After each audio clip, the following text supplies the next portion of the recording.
episode of Theory Episteme. I am Dr. Abdullah. I'm Muhammad Ashraf. I'm Hafizul. And I'm Encik Afnan. So I am a nuclear engineer. I'm a currently nuclear consultant. Aku a nuclear consultant for now. Nuclear engineer consultant. Nuclear project management consultant. We.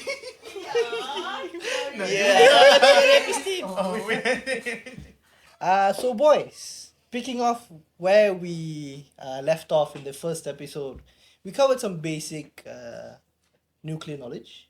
We also we briefly mentioned what's it used for and its potential prospects in the coming future. But what about, we need to really address the applications of it, because in the last episode kita mentioned briefly sahaja, and we did have some comments saying macam we don't deep dive into it. So I think for episode 2 of Theory Episteme, why don't we look into that topic specifically? What is nuclear actually used for? Not only in of course we know about power, but there are of course a multitude of applications and utilizations in several industries. So why don't we kick off with that for this episode specifically? Aku rasa macam the firstly, tajuk kita, I think this episode will be nuclear tu bom ke? Or nuclear tu power ke? Sebab basically tu je the main connection of nuclear with the general audience. Power bomb. Bomb power. Betul. Yeah, that's the essence of general public yang selalu di-mention lah kan. Betul. Yeah. But of course ada a lot of things yang kita akan discuss. Exclusive ke nuclear tu just power and bomb ke? Is it like, the main use of it is just for power bomb, or ada je yang selain daripada tu? Let's answer the question directly first, which is it exclusively to one or the other? The direct answer is pretty obvious, which is no. But because of its abundance in energy, in its general mechanics, that's what it was primarily used for, and which is now currently being used as. Tapi a lot of people do not know that its properties goes beyond in terms of the properties of ionizing, the properties of sterilization, to which we will deep dive and we will dissect. And I think it's best. I feel like the terms that you just use macam tu, over my head. I mean, like, for macam too big. If kita nak explain to our general audience macam ionizing kan, radiating, cara mudah dia, kau rasa macam mana? If that's the case, then let's go by the applications in industry first. We go by industries. So maybe we can start with the most obvious. When I say the most obvious, it's basically, it's out there in front of people's faces, but it is right underneath their noses. Okay. And basically, to those who know, basically it is the industry of medicine. Medical, basically. The medical industry. Health industry. Yeah, definitely. I believe Hafizul mentioned last episode, 2 primary uses, 3 actually. There was 3. Yeah, 3 primary uses of that. You want to expand on that, please? So there was diagnostic, medicine or treatment, and the last one is sterilization. So okay. So This is under medicine. Under medicine. Those. Layman dia sterilization tu. Sterilization tu technically just cara untuk kita membersihkan. Membasmi bakteria. Betul. Yeah. Okay, so Manager the function plan. Doing all the work. Yeah. Give it up for Sophia, everyone. Yeah. Kudos. Big credit. okay, so dalam sterilization ni kan, dia ada banyak cara sebenarnya. So antaranya yang paling orang tahu is boiling. So we boil water and then it kills germs and microbes lah. Okay. But then there's a few problem dengan boiling ni. First is dia guna high sangat temperature. So some equipment dia tak boleh withstand high temperature. Dia akan Properties rosak lah. Properties rosak, Okay. betul. Okay. And then there's one more problem which is ada germs yang boleh survive that temperature. I see. Okay. So dia boleh hidup lebih daripada 100 Celsius macam ni. Yes, ada yang boleh. That's why selalu kadang-kadang orang akan cakap 99%, dia takkan cakap 100%. Sebab ada yang akan boleh lepas. But maybe just macam sebab dalam hospital kan concern dia lebih lah bila walaupun macam tu. Like Walaupun you're gonna stick something into someone. Ya betul. The last thing you want is something living living inside that someone. That 0.01%. Exactly. Ya, betul. And then ada cara sterilization yang lain which is dia guna autoclave, which is same thing, it's just beza dia. Okay, yeah, it's nama technically is autoclaving, but then apa yang dia buat is just the steam pressure je. Still teknik yang sama, guna heat, water, but then disebabkan dia guna steam, so dia macam less damaging the item. But still dia guna heat and tak 100%. So and then comes yang nuclear punya, which is orang guna radiation. Then radiation ni ada banyak kelebihan. First, dia bunuh almost all kuman juga, sama juga. Actually, saya tak sure, is it all? Rasanya macam all. I mean, we can say 99.9. We can say 99.9. And then one of kelebihan utama dia is actually kita boleh apa ni? Radiation ataupun sterilize waktu dalam packaging ni. We don't even need to open it. Oh. So even and then the heat dia yalah tak ada heat kan. Radiation is not heat. So kalau guna untuk plastik pun lepas, plastik pun boleh withstand. So dia tak destructive macam tu. So the same time kalau kita guna macam steam ke apa, dia Kalau plastik memang out lah. terus out. So kalau macam let's say lah kan, macam orang kata macam okay, steam 2-3 kali.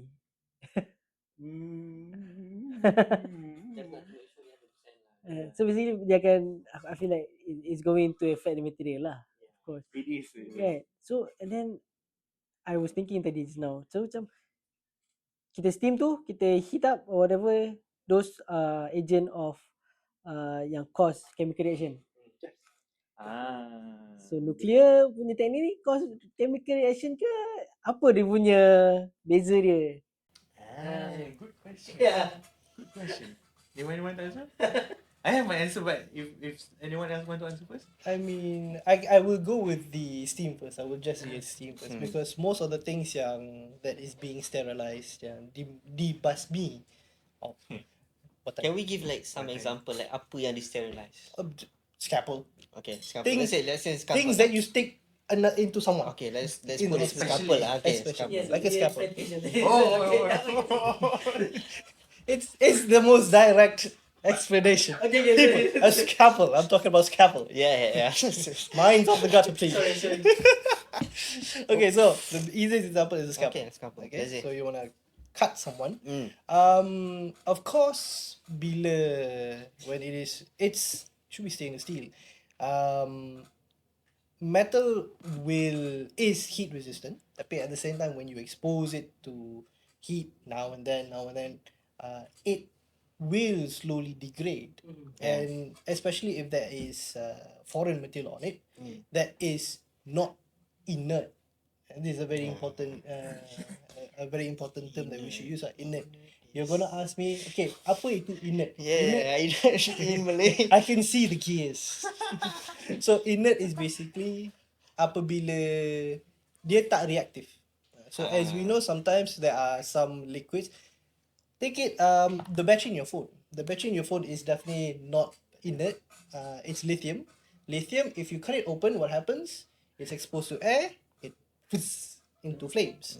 So that is definitely not chemically inert. Chemically inert, basically, it experiences either chemical ataupun physical Reaction. not reaction, stimulus. But it does not undergo chemical or physical reactions. So that is what we mean by inert.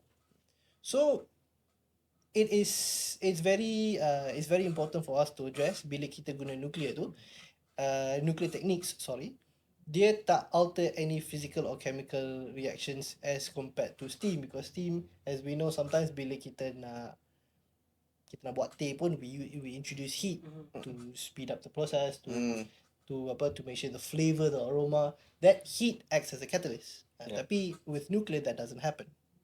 It addresses I the see. core issue directly, which is the bacteria. Bacteria. I have a weird question, but interesting question. We like weird things. Yeah. So Questions, I mean. We do. okay, so let's say lah, I mean, macam me growing up, nak minum air, Okay. there's no kowe kuku like that. Oh shit. Back in the Kita day. Yeah. panaskan boil water and Okay. drink, right? So that's air song lah. Mhm. What if we just irradiate that water? Holy shit. So kita tembak je tap water tu with nuclear radiation. Boleh minum tak? I mean, you technically putting something into somebody's body. So Let's put it into measurable context. okay. Let's put it into measurable context. Oh, good Boleh question. atau That's a really good tidak? question. Boleh atau tidak? When we That's talk a about critical. boleh ataupun tidak, we are talking about two things in particular. Kalau kita irradiate, the main two concerns is basically, is the water radioactive ataupun tidak? After we After flush they it, irradiate, after yeah. we irradiate, as number one. Number two, does the water, is any reaction induced in the liquid? Yeah. So under that pretense, that will answer your question. Boleh ataupun tidak. So in terms of water, when it's introduced, when radiation is induced, it does not particularly cause a harmful reaction per se.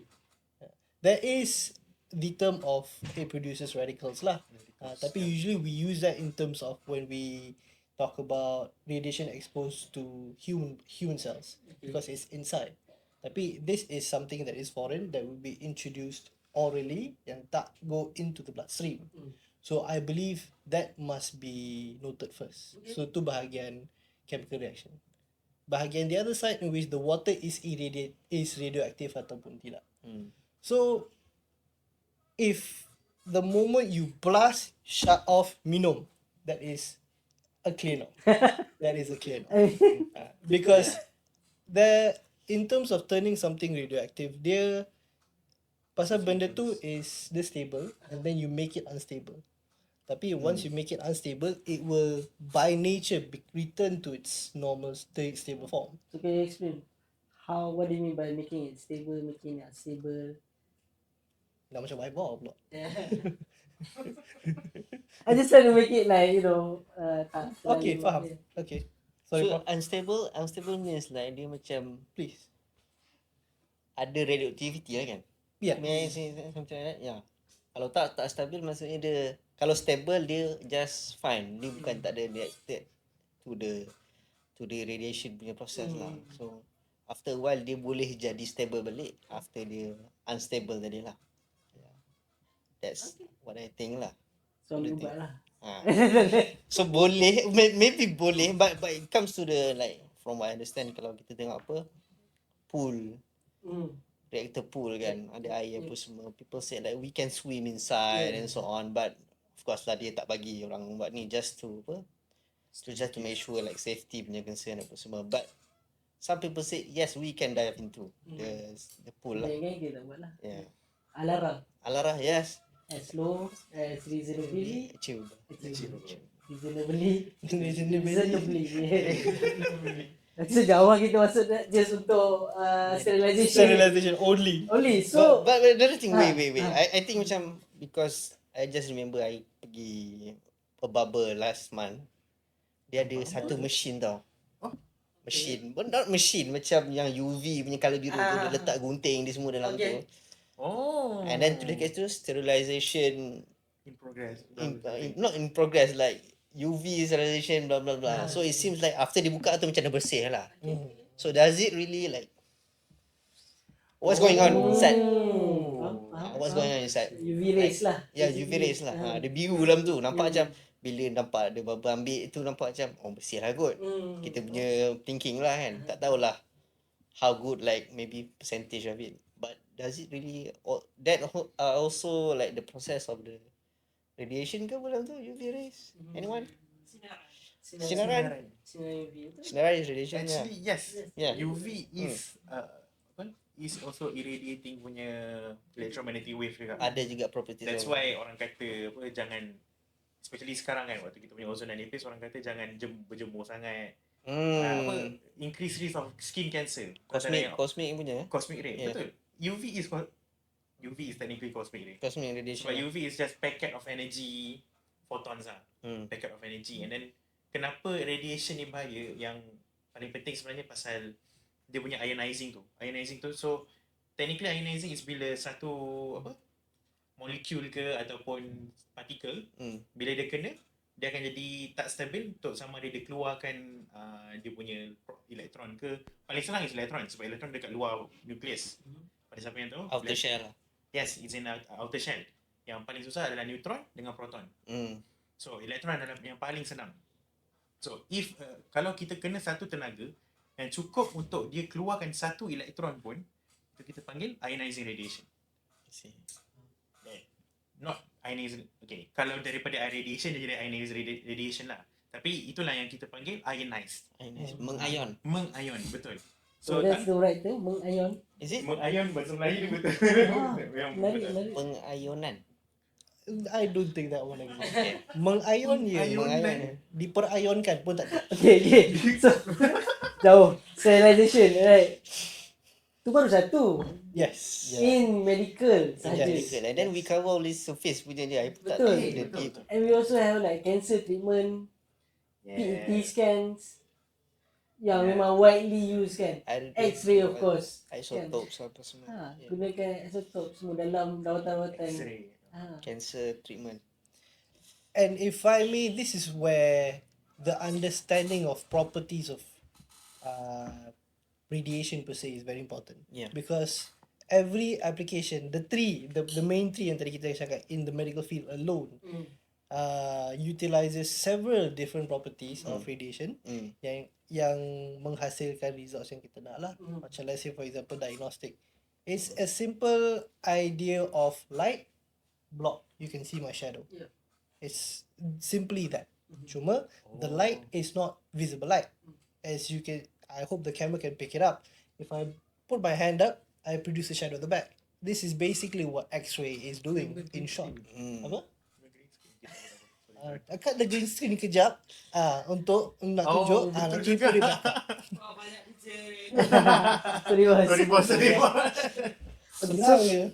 So kita dah deeply kita look into how nuclear works inside the sterilization. And kita radiate something yang nak masuk dalam badan orang. Okay. Sekarang orang mesti tanya, kalau yang macam cancer punya treatment, macam mana pula kita guna nuclear, guna isotopes lah, guna nuclear techniques untuk treatment tu. How is it safe? Dah lah waktu kena cancer kau bagi lagi. Ya. Kan? Kau dah lah cancer. But yeah. Wow. Kita menggunakan kejahatan. Kejahatan. Jadi baik. In English ada dua pepatah we can explore here. Fight fire with fire satu. That's number one. Number two, what doesn't kill you makes you stronger. Yeah. Sorry, never mind. Okay. The question was the question. Yeah. Okay. So the question basically begs therapy Therapy, yes. Yeah. for cancer treatment. How is it used? So just now we mentioned about sterilization. Senang cerita we are exploiting ataupun we are capitalizing on the damaging properties of radiation towards organisms, which is bacteria in this case. Yeah. So untuk answer this question, we use the same principles tapi in a very targeted target area that has been measured in multiple occasions untuk nak make sure we deliver the most accurate results at the end. So before we dive deep into this topic, because it's a new branch, we're going to take a short break real quick. Yep. We'll be back right after these messages. Be right back. So back at it, tadi kita dah sibuk go into sterilization in medical. And my last question was, cancer treatment. So where I stopped just now was basically we are capitalizing on the destructive nature of radiation. However, it is, Destructive nature of radiation. Destructive. Radiation is destructive. Ya tak? I mean, it's a lie if I say no because the bomb already happened. Yes. So it's like saying the color white is black. So destructive nature is definitely there. Tapi we have to look at it in the nuance di mana it is used in the application of medical, and it is used to combat the harmful nature of cancer cells, where it rapidly grows and divides and multiplies. So by using radiation per se, we are really pinpointing the affected area while avoiding the healthy cells surrounding it. And because it is penetrative, we can really focus on a very specified dot inside our tissue without damaging the cells that it passes through. So it's very targeted. So It shows that- how far we have gone into the Most definitely. science of medical. Most definitely. And it's still Kan? growing. Yes. That it is still growing. There are still more advancements that's currently being done. Many other methods are still being used. The brachytherapy, we introduce it directly. Of course, thyroid cancer pun ada method where we ingest. It's not just Pills. we shoot Either pills pills. ataupun liquid. Yeah. We ingest it, which is very targeted. Again, the idea here in terms of medical ataupun cancer treatment using radiation is always being targeted. The principle, it has to be targeted, and it has to happen in a way where it targets the cancer cells while maintaining the healthy, the security, if I may say, Safety of the other healthy healthy cells. cells. Okay. Minimize the damage. Minimize The damage. word Definitely. minimize the damage of the surrounding tissues. Definitely. Dan kan bila kita dah consume or inject that inside our body, then it stays ke tak? There is what, sorry? Then it will stay or will not stay dalam body kita. The nuclear, the Yeah. substance tu. Okay, of course. Bila kita cakap pasal nuklear ni, kita kena tahu satu benda. Waktu dia decay atau kita panggil decay, waktu dia menghasilkan radiation, kita panggil dia adalah proses decay. So proses decay ni, at one point dia akan almost stop, that I can say dia akan reach almost zero. Kita panggil proses ni adalah half life. So normally, Macam game half-life tu. technically betul memang macam game. Okay, half life ni selalunya dia akan berubah Separuh nyawa. separuh nyawa. So half life ni dia akan berubah mengikut pada isotop yang kita guna. So ataupun bahan yang kita guna lah. Ada bahan yang lama, ada bahan yang sekejap. Normally untuk medical, May I pause real quick? Let's define half-life first. I see. Okay. Tak teknikal sangat ke? Tapi tak apalah. Just simple, basically. Sekolah menengah dah belajar. Tak apa. Form 3 dah belajar. Si form So, 3. I don't remember. Form 5 lah. teach. SPM I know. 2011. No. I am teaching form Okay, TLDR. He's teaching. Different generation. Yeah. TLDR, half-life. Basically, we have 1 gram of radioactive material. It is the time taken for that 1 gram to disintegrate into half of its original volume. So 1 gram becomes 0.5. So that duration is what we call as half-life. Okay, thank you very much. So Please literally continue. half lah kan. Literally half. Literally half. The And then volume the process will just keep on going, half of that. So maybe half of 1 gram, then half of half gram, then half of half gram, and keeps on so on until almost zero. So dia tak boleh reach zero lah. Dia akan sampai satu tahap yang is very insignificant. I mean, come on, Negligible. half of gram, apa je tu. Okay. And Ashraf mentioned a very interesting, a very important terminology that we use in radiation, which is negligible. So, to go back to your question just now, it stays in the body ataupun tidak. So, macam kita makan juga, where we eat, it has to come out. So, even when we drink, it comes out as sweat. So, when we introduce these things into the body, they stay, of course, but there's 2 things that happen. Our body metabolizes things, and then we excrete things in the form of urine, sweat, feces, so on and so forth. So that is one way we get rid of it. That's the first one. And the second part of it is, as Hafizul mentioned just now, which is the half-life. So in medical terms, usually we don't use things that stay in your body for extended periods of time. So memang kita nak target the cancer cells for the treatment, tapi kita tak nak bila cancer cells tu tak ada, benda tu masih ada lagi. So this is where the awesome people in radiotherapy, radiodiagnostic, they do the calculations meticulously day in and day out to make sure the dose is just right, it addresses the problem, and it does not create any potential side effects moving forward from there. Really well said, Dr. Abdullah. Thank you very much. I'm sweating.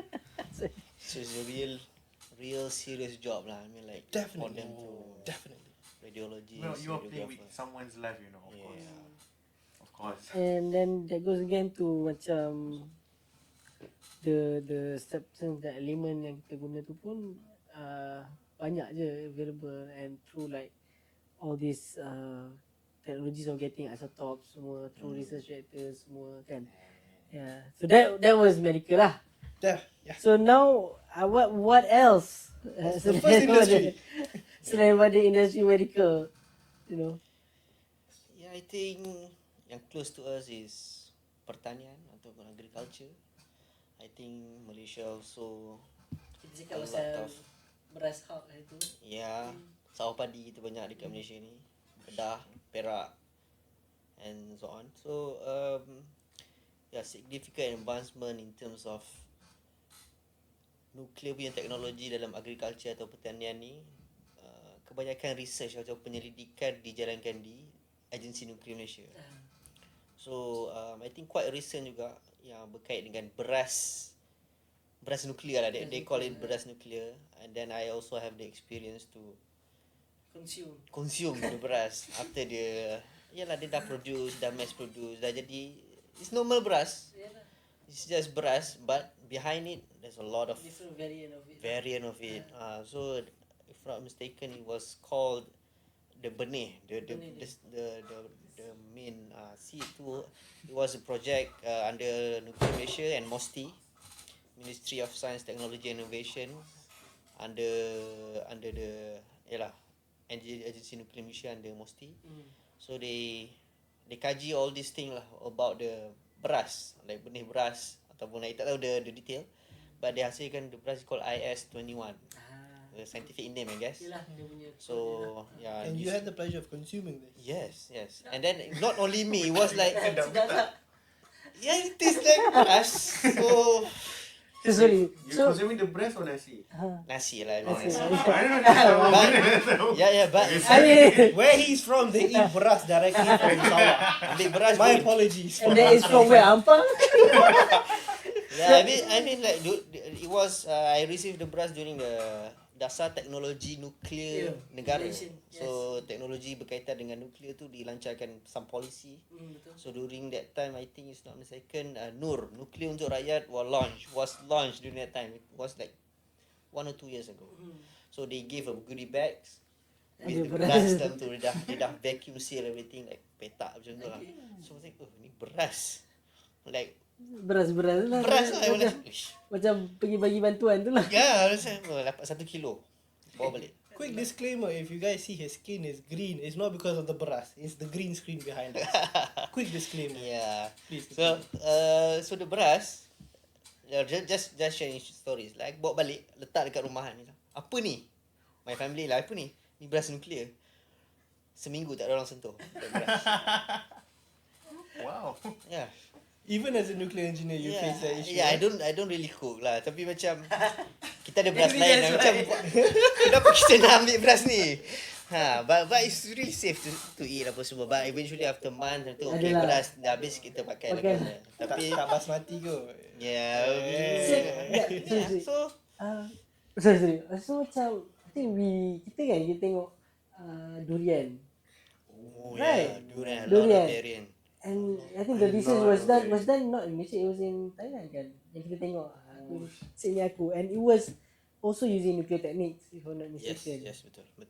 Ke that was tak betul. No, I think I saw Malaysia pun ada buat. Kan? Yeah. Like doing research with durian seeds Durian kan. punya seeds. Ha. Yeah. So they develop like from a like variant to they make another variant. Maybe the variant like if you see Musang King, okay, out of topic juga sikit, but kalau korang perasan dia punya seed biji tu kecut. Like isi banyak tapi dia punya biji kecut. So puas lah makan. Makan satu pun puas. Banding dengan durian lain yang macam biji dia besar gila tapi isi dia nipis. So I think it's one of the technique juga of course. Dia dah berubah lah dia punya seed apa semua. So okay, boleh kita get into like some science of it. Macam mana kita guna nuklear untuk modify benda-benda ni untuk How they do it. Yeah. I mean maybe a quick, you know, like a basic 10 sentence. You want to take this one? Yeah. Actually, you were the one who corrected me on the misconception that I had that it is not actually GMO. Yes. Because It's it's not GMO. It's What's actually GMO again? Sorry. a genetically modified organism. Organism. Yeah. So that has been the worry of a lot of people because GMO has been seen as something that negatively affects people's health when consumed because it's genetically modified. That's the story that we will be diving into that topic actually, but not in this episode. with the proper experts. With the proper Yes, experts, definitely.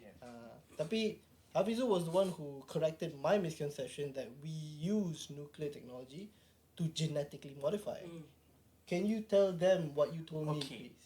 So technically bila kita irradiate seeds lah, dalam case ni kita nak guna seed kan, kita nak irradiate seed. Okay.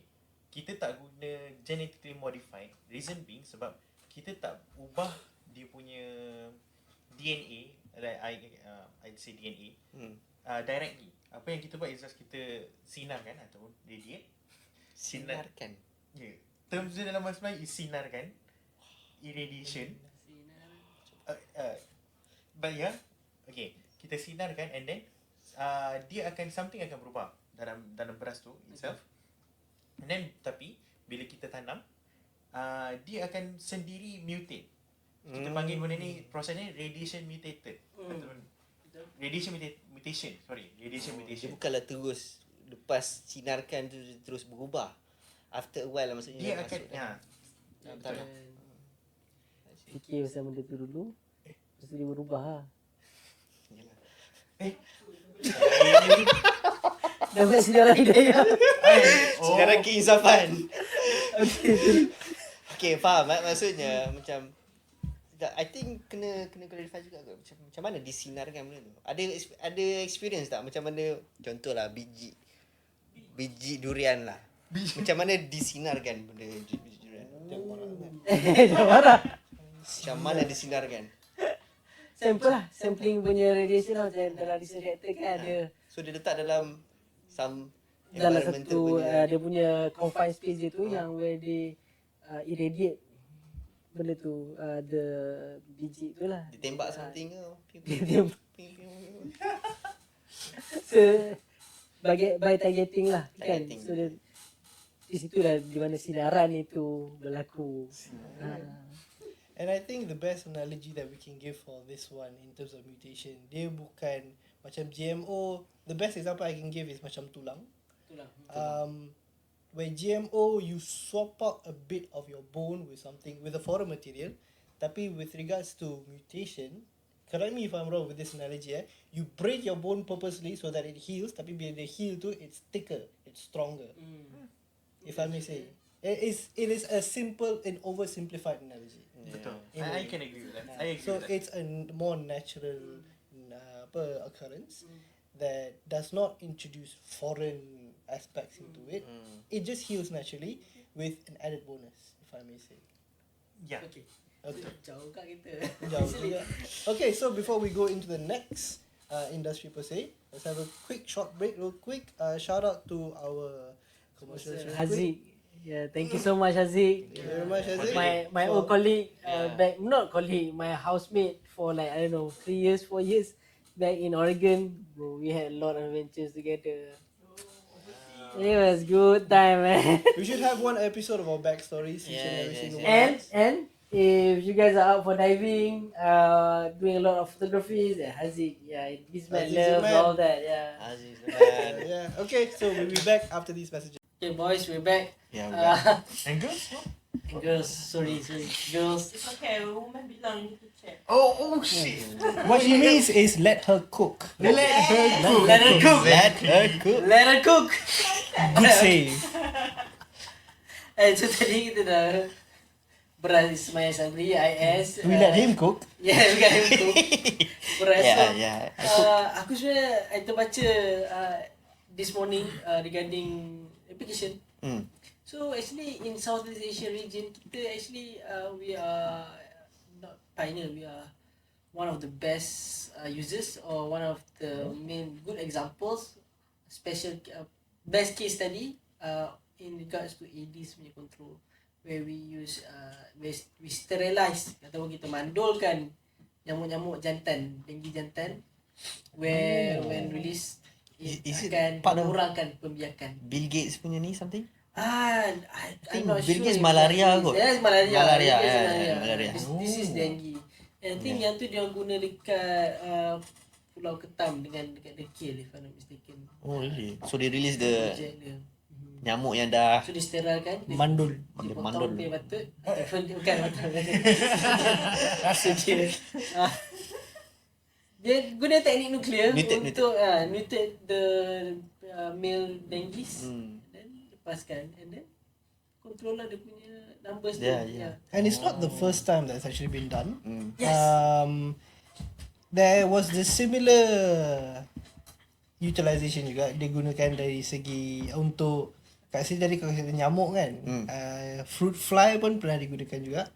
Where if I'm not particularly sure, but it was mangoes, a country that mass produces mangoes, if I'm not mistaken, where they have a influx. Basically banyak isu fruit fly, which merosakkan produk diorang. So diorang guna the same technique juga, mandulkan the males supaya perbiakan tu tak berlaku sangat, hence the population reduces. In the last episode juga I actually mentioned in the channel Kezat, Kezat. Viju, can you say it one more time for us? I don't know how. So see how many episodes Pijo will get it right. Episode 2. So in episode in a very specific episode, you can search it up, because I actually mentioned a nuclear war with insects. That one was for wasp actually. So it was a flesh eating wasp.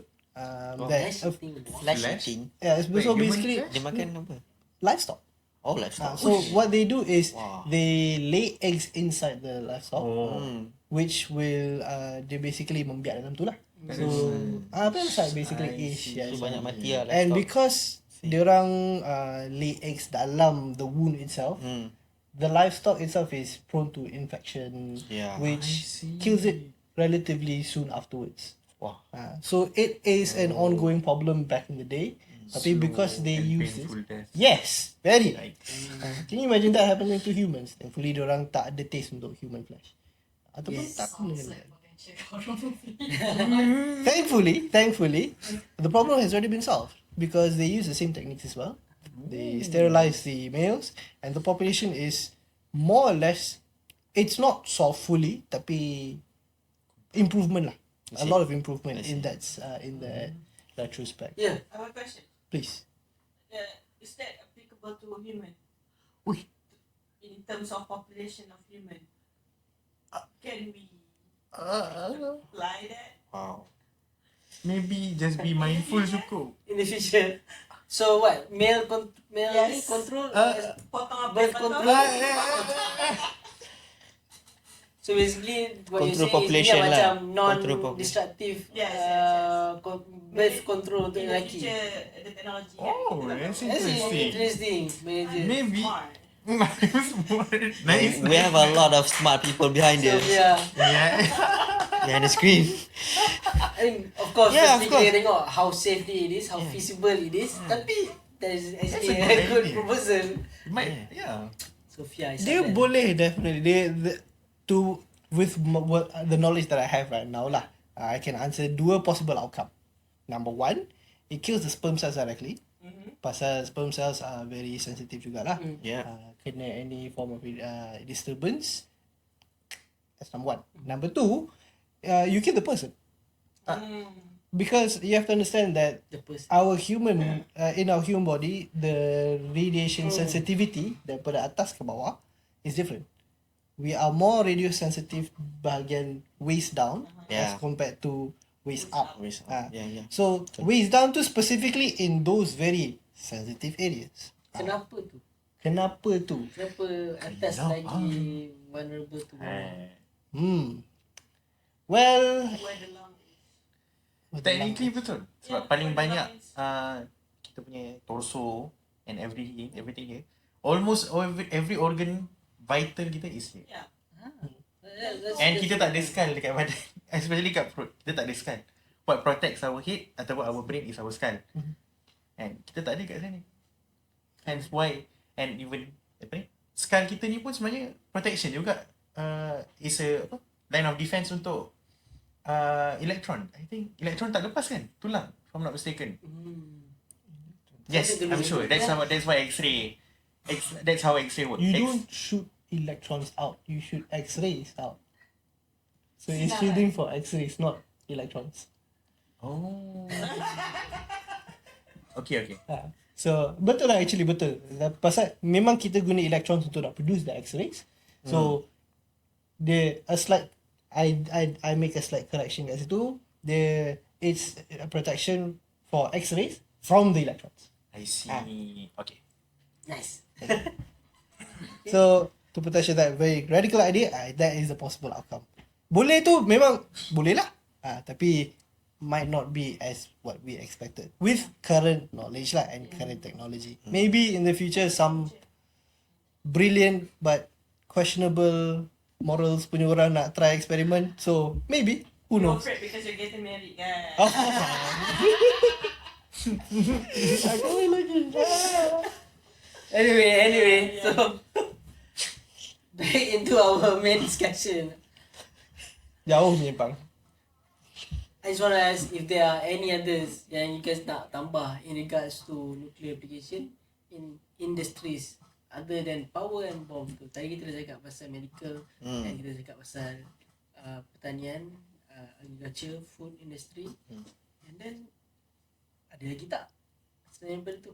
I'll just tie. Dia ada banyak, still banyak. Tapi the last one lah, maybe we can tie it. Cherry on top is basically in manufacturing. Of course. And So you want to say second question is Question satu pun tak jawab. oh sorry ya. So aku nak go terus. Kita langgar habis semua. So the second question is apakah the nuclear applications yang memang dah everyday yang ada dalam our lives yang we take for second off. Macam Okay. Alright. Ada. Every day, Yeah. I will Ada. mesti ada. Ada. Likely in this room pun ada satu. Likely. Okay, we'll get to that. So the first one, I'll just keep macam what you say lah, kita langgar dulu sekali lah kan. Okay, so in industry, the easiest one is a non-destructive test, NDT, and also as gauge. Gauge tu basically alat pengukur lah, senang cerita. So I think you guys want to take this one? Want to explain this one? You go first. Okay. Alright. So for NDT, let's say for example, it uses the same concept as X-ray dalam medical, where we create an image yang the radiation is blocked. So you create an image at the back lah. Sama juga macam X-ray. So the reason why it's called an NDT test is because it does not destroy apa yang kita nak test tu per se. So because dalam some industry diorang nak buat test untuk nak tengok capability kan. They stress that material sampai benda tu tak tahan. Compression test ke, strength test ke, tensile strength ke, benda tu pecah. And you can't use it anymore. It's destructive. That's why it's called destructive. Exactly. So NDT actually counters this by doing the test, but at the end of the day, benda tu still usable. While yielding the results yang kita nak cari lah. Check for leaks ke, check for cracks ke, So that is NDT. Cracks in pipelines maybe. Uh, Pipe bocor kat tengah jalan ke apa ke. So and the NDT guy datang lah kat situ. So dia ni tengok bocor kat mana apa semua lah. They How are- severe macam tu lah. Yes, they can see macam X-ray juga. If you crack your skull, you can see it. Oh, there's a crack in your skull. Yeah, In our scan, the exact same thing. You can see cracks in the pipes, maybe. Then they will apa? Dia orang akan tunjuk lah. Okay, sini ada potential untuk something to go wrong. So we deter that from happening lah. Early detection basically. Ya, bagus. And the please. Belok sikit. Kau dah langgar 2, lepas tu kau nak belok lagi. Bagi 3. Bagi. Kau pakai GPS mana? X-ray kan. X-ray. You must say X-ray kan. Is there a limit or in certain amount of time spend, let's say 2 minggu? X-ray ni, seorang tu berapa kali dia boleh X-ray? Oh yes. Yes, Definitely. Berapa kali dia boleh X-ray and is there a limit? So the common one, by common meaning usually macam kalau kita nak go for medical checkups, selalu dia akan minta chest X-ray. Chest X-ray. Just to make sure everything is alright lah kan. Usually they will ask when was the last time. There will be benchmark, benchmark. Yeah. Benchmark is always usually 6 months. So we do not want to stack things too close unless there is a very valid reason. Emergency lah. Yes, exactly. So dalam nuclear pun juga there is a very interesting principle di mana dia punya risk dia punya benefit kena outweigh the risk. Pasal at the end of the day, if there are other techniques yang has no risk whatsoever tapi yield the same result, baik kita guna itu.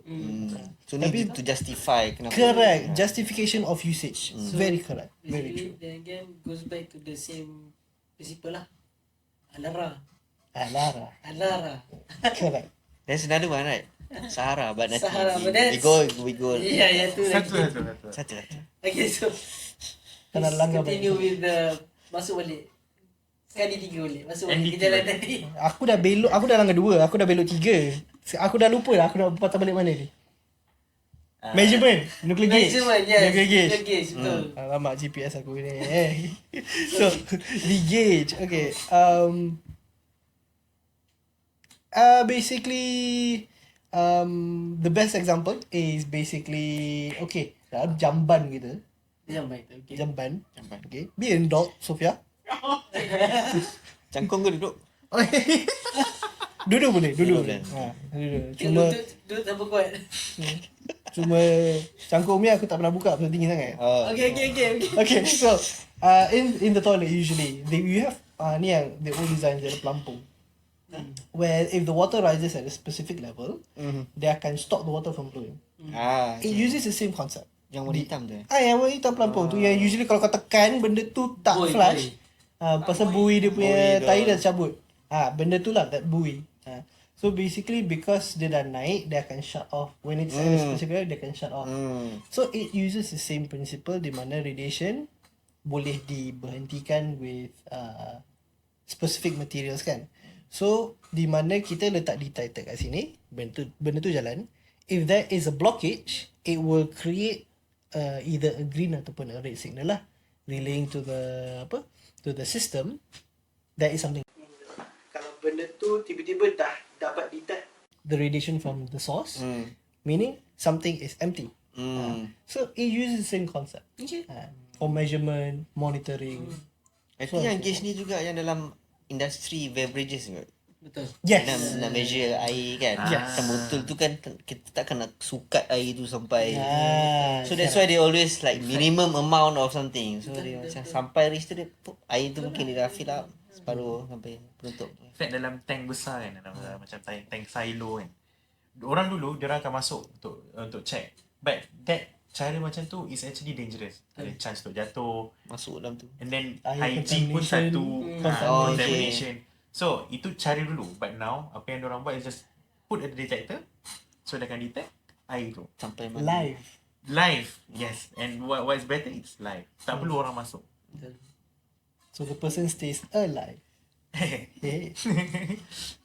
Yeah, sorry.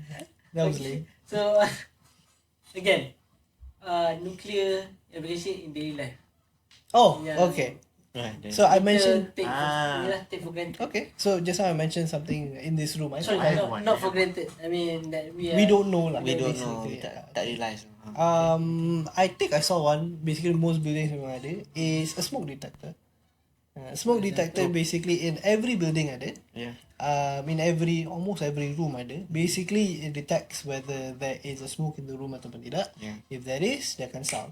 Actually, if you look into how benda tu actually functions, dalam smoke detector ada a small radioactive source that is being used as the detector itself. betul. The mechanics is di mana bila smoke rises up, there's a reaction and then it sends electron signals in or out. You know this, that's why you're asking this. I see that. Wonderful question. So dia akan terima those electrical signals ataupun tak terima based on how it is being programmed lah. So tapi basically it's with the detection of the smoke and they interact dengan ionizing particle tu from the source, dia akan trigger the alarm. Most people don't know this. Banyak people don't know this, tapi it's inside every house nowadays. People just don't. Honestly, aku baru tahu. Wow. Yeah, very well said, Dr. Abdullah. Thank you very much. So anyway, Tak, material apa? Sorry. Apa dalam tu? it's an alpha source. It's an alpha source. There we go. It's an alpha source. Oh, that's why it's okay. So selamat lah. Sama. Kalau ada sigma dia lain. That was the joke. So ini kalau untuk ni lah advocacy lah in a way. Quickly lah. Macam mana kalau kita nak explain kepada katakan Dul balik ke kampung dia. Oh. Kita balik ke Ampah, Acap balik ke Ganu kan. Oh, aku balik ke Buntung. So kita nak explain pada orang kampung kita atau pada mak bapak kita. Nuklear ni sebenarnya tak bahaya. It's not bomb. So let's talk about this later. Let's just take a quick break. Sebentar. So okay, so we're back. The last segment untuk hari ni. Back to my questions tadi. Macam mana kalau kita balik kampung? Basically soalan senang ni is macam mana kita nak educate others in seeing nuclear the way we see it. Bukannya benda yang it is, I mean, memanglah berbahaya. Macam back to our what we keep on saying lah, macam api, macam pisau. It depends how you use it. So macam mana kita nak cerita kat diorang ni? Macam mana kita nak educate in a way, ataupun share kita punya, make them see it the way we see it. I think yang paling mudah lah maybe pasal pisang tu lah kan. Pisang punya potential kandungan pisang satu is not, tak ada apa-apa. Mungkin makan 10 pun tak ada apa-apa kan. Betul. Tapi kena makan beribu barulah ada efek lah. Tapi siapa yang makan pisang beribu once In kan? fact, kau akan mati sebab pisang dulu daripada That's what radiation. So that's the thing. Maybe kita boleh relate macam beras tadi. Ya. Kita pergi dekat kenapa boleh mati daripada pisang tu sebab apa? Kekenyangan. Kalau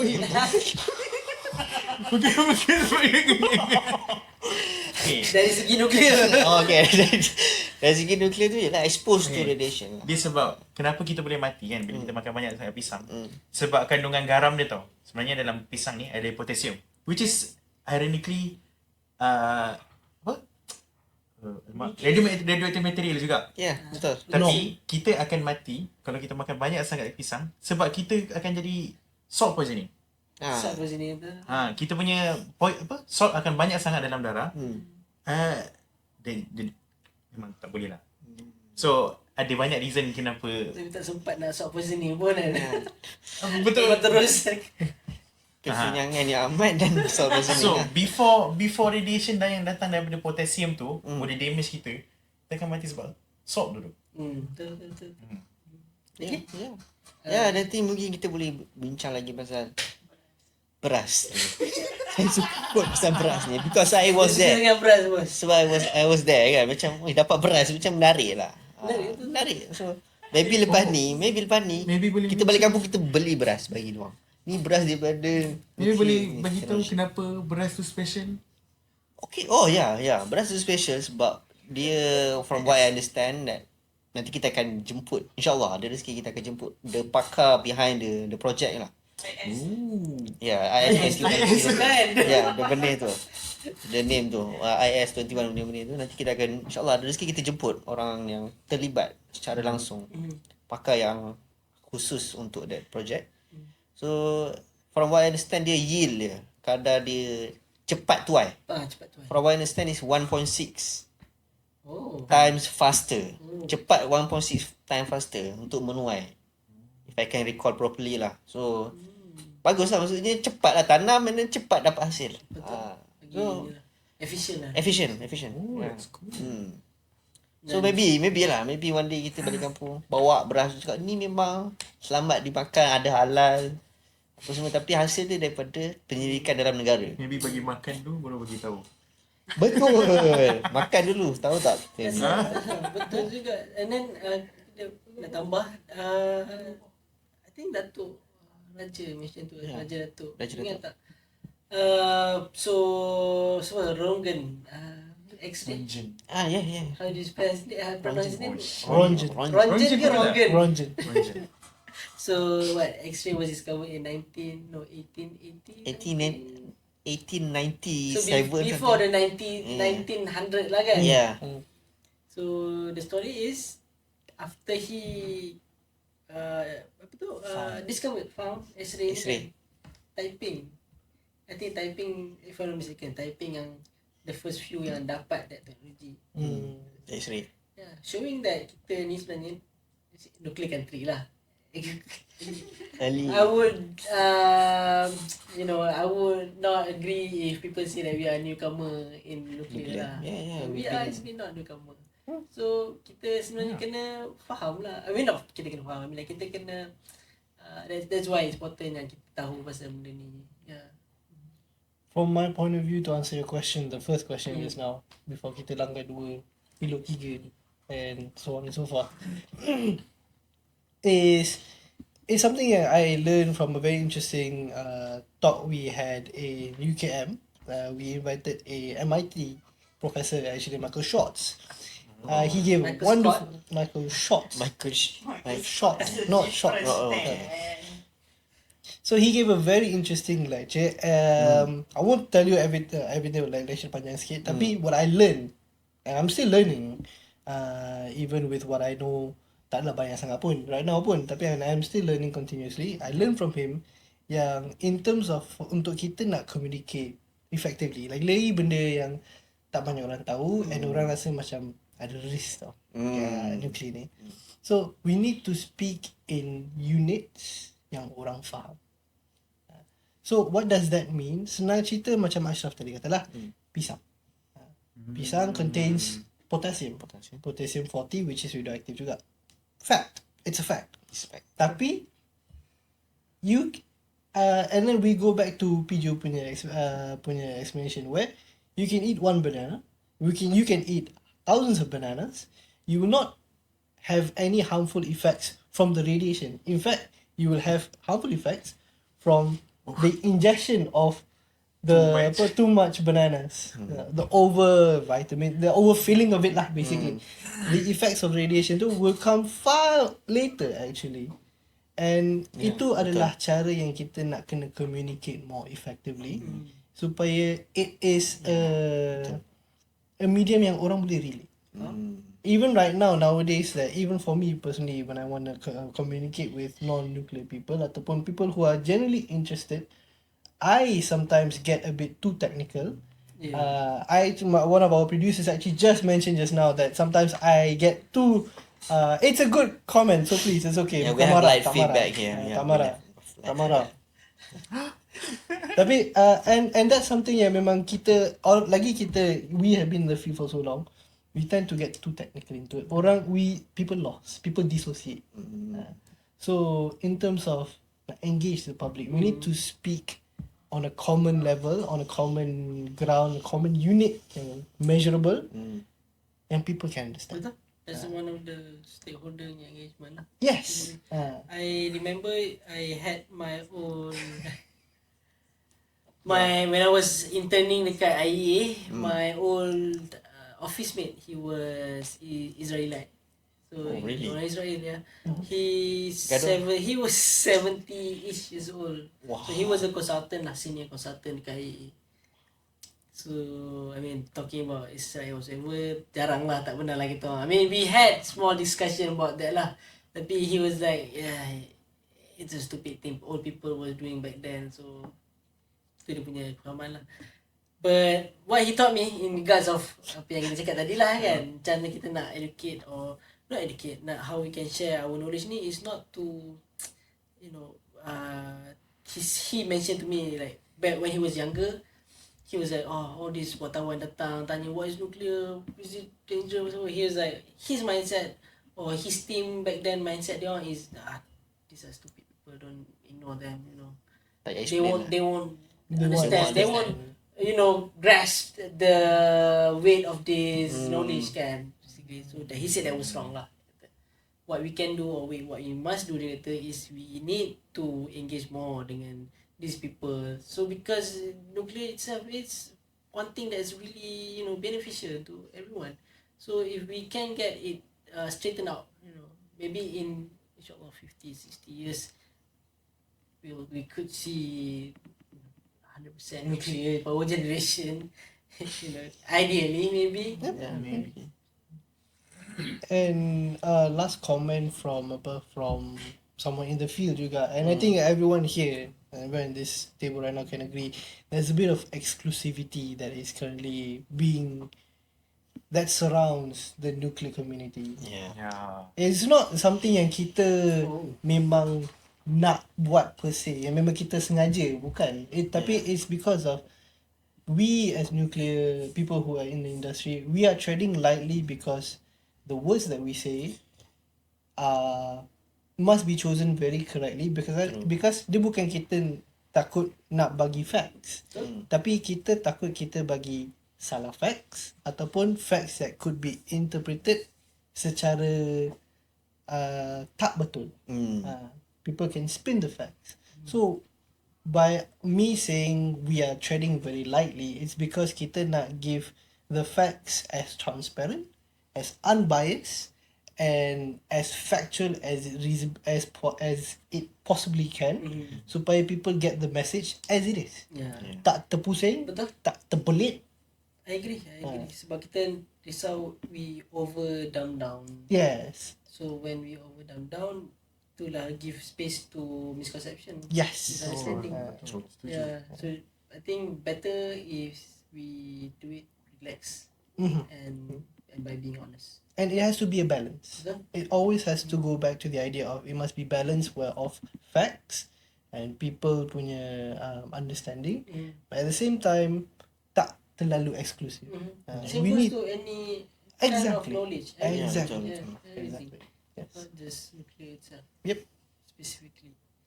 Yeah. So, I mean, just for our session today, what do you guys think yang we should explore more in our next coming episodes? In regard to, you know, just the continuation of today. We as in we? We, yeah. Okay. Alright. Guys, wanna go off with this one first? I think I blabbered a lot already. You know, you said just now about exclusivity. So there's some side yang the knowledge is, diorang punya knowledge lah, is very exclusive and they macam susah sangat nak share kan. Macam aku pun rasa macam agak frustrating lah, macam Exclusive club sangat tu. exclusive club, betul-betul. Macam maybe sebab kita, okay, technically kita nak establish nuclear power plant ni untuk Malaysia. So macam maybe tone down sikit. Okay, I'm not gonna say tone down, but maybe kita focus more on establish it first instead of fikir the exclusivity first. Maybe it will maybe smoothen the process more. It hurts lah bila we are trying to do or we are trying to help and then but it's exclusive. It's hard to nak track benda macam ni. Which is one of the main reason we formed this also is Definitely. to not have knowledge being exclusive. Yes. We want to break Yeah. that stigma actually. I want to share it as simple as we can. So yeah, And maybe for me, I would like to address this exclusivity. I would like to. Because it's very, to me, it's Yeah, very I think we frustrating. can Frustrating. always Yeah, like of course. we can always like bring the narrative like nuclear is not exclusive to only nuclear people atau energy people. It's always like for everyone. Nur kembali Nur, kepada Nur. Nur untuk rakyat. Nuclear Nuclear untuk rakyat. Nuclear untuk rakyat. Close. Nur untuk rakyat. Yes. Okay, what about you, Mr. Baras? Yeah. Mr. Baras. Yeah, I think for now current nuclear agenda endeavors ni coming towards like 2026 2027. I hope there's like a lot of a new policy. And this is just my hope lah. Maybe all of us can agree lah. Macam at least this time around like some nuclear experts like saying that we don't rush things out. Play the long game. We play like slowly but surely this time. Kita tak perlu nak pergi terkejar-kejar sangat dah last bungkus. Then kita pun Juga. tak syok lah. So I think a lot of nuclear experts now has been saying in Malaysia specifically or ASEAN lah, kita tak risk for anything pun sebenarnya. So as long as we understand it and then the importance of it because of a lot of things going on current moment. So slowly but surely I think it's the best approach for now. Yeah. But don't be too slow lah, I guess. Mr. Wonky GPS? Monkey GPS. Bukan. So, what's your say? That's my say. I mean, this is your question, tapi you may have a few answers. I'd like to hear yours as well. I would feel like, so we have talked about nuclear application, nuclear power. We've given brief introduction to nuclear technology. I feel like it's time we can not it's time lah, tapi I feel like it's appropriate yang kita look into nuclear proliferation, basically keeping nuclear safe. Sebab kita dah cakap lah nuclear ni api, nuclear ni pisau, which are not really same words. Tapi then again the use of it. Yeah. So nuclear ni lah what countries and what organisation, agencies are doing untuk keep nuclear safe. And what we and also the nuclear experts, nuclear community can do to make sure or to ensure people feel safe when we talk about nuclear. Yeah. Senang sikit terima Betul. Betul juga. Yeah. Yeah, it's good like that the point like macam cerita pasal safe kan. Yeah. People wanted to know how safe is safe. True. How safe is safe. Yeah, maybe we can Because have a lot of discussion later. sebab aku ada discussion to the other day with someone who raised a really good question regarding what is happening dekat Iran sekarang. Yeah, true. Last month where and Ukraine also bila you ada nuclear reactor, so that would be like the main weak point yang dia akan try serang. Yeah, critical. Yeah. But then again, looking into the numbers and the facts, the quantity, we have not seen any nuclear reactors yang dah pecah daripada kena misal and It's supposed to leaking of radiation kan. It's supposed to contain contain that. it's supposed to the current technology is supposed to make sure that it is safe daripada even an airplane langgar dia pun Crash, is still betul, selamat. betul. So that's one of the That's the principle thing. kita belajar. So this is one thing aku rasa we should dive into. Yeah. Maybe not next one, maybe one after, but definitely something yang kita Yeah, towards So, Allah, you wanna say any final words before we end this session? Personally, I'll just summarize. You guys cover all the aspects of what I want to say very perfectly, so I'll just sum it up lah. Basically, it's the sharing of knowledge per se itself must be corrected. Cara kita buat tu currently tak adalah salah tapi not optimized. We're too exclusive, too slow, sometimes too fast, which two extremes and both yields negative results. Yeah. So it is a methodical thing yang kita kena buat, and it has to be planned out there must be a strategy. There must be a strategy. And like all strategies, there are so many players that needs to be involved in the strategy.